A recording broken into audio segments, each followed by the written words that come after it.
Hello everyone, আমি বর্ষা। আমার ছোট্ট চ্যানেলে তোমাদের ওয়েলকাম। আমি চলে যাচ্ছি এখন রামনবমীর র্যালিতে। চলো তোমরাও। আর প্রতি বছরই বড় করে শিলিগুড়িতে র্যালি বার হয়।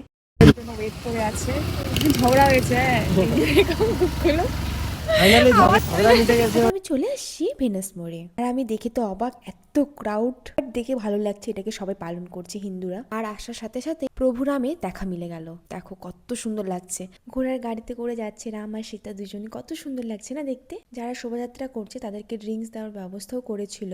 আমাদেরও হাতে দিয়ে দিল ড্রিঙ্কস। তো আমরা খেতে খেতে শোভাযাত্রার পথে এগোচ্ছি। সবাই কত সুন্দর করে রামনবমী পালন করছে, দেখেই খুব ভালো লাগছে। আর একটু যেতে না যেতেই পেয়ে গেলাম পায়েস। তারপর আমরা চারজনই একটু পোজ মেরে নিলাম। আমাদের ছোট্ট বজরংবলী ফোন দেখে পোজ মেরে দিল।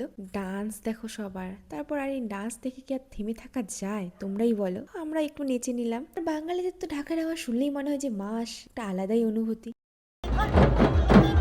আমার হঠাৎ করে চোখ পড়লো গাড়ির ভিতরে হনুমানজি হাওয়া খাচ্ছে। তার গরম লেগে গেছে। আর সত্যি বলছি, আমার এনাকে দেখে খুব কষ্ট হচ্ছিল। আমার মনে হচ্ছিল যে কষ্ট হচ্ছে খুব। তারপর আমরা প্রভু রামজিকে প্রণাম করে নিলাম, জয় শ্রীরাম। তারপরে আর কিছু পোস্টারের মধ্যে একটু কটা ছবি তুলে নিলাম পোস্ট মেরে। দেখো সবাই বলো জয় শ্রীরাম।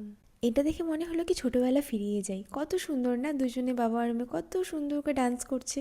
বাবারা তার মেয়ের খুশির জন্য কত কিনাই করে। আমাদের শোভাযাত্রা শেষ করে চলে আসলাম আমরা পুচকা খেতে। এখানে সবাই মিলে পুচকা খেলাম। পুচকা খাবো কি, এত হাসাচ্ছিল আর কি বলবো, এই ভয়েসটা আর দিতে পারলাম না, তাই আর দিলাম না। তারপর এই যে আমাদের তারপর আমাদের জন্য নিয়ে চলে এসেছে কুরকুরে চিকেন। আর আমরা খেয়ে নিই। তো দেখা হচ্ছে নেক্সট ব্লগে। তো টাটা বাই।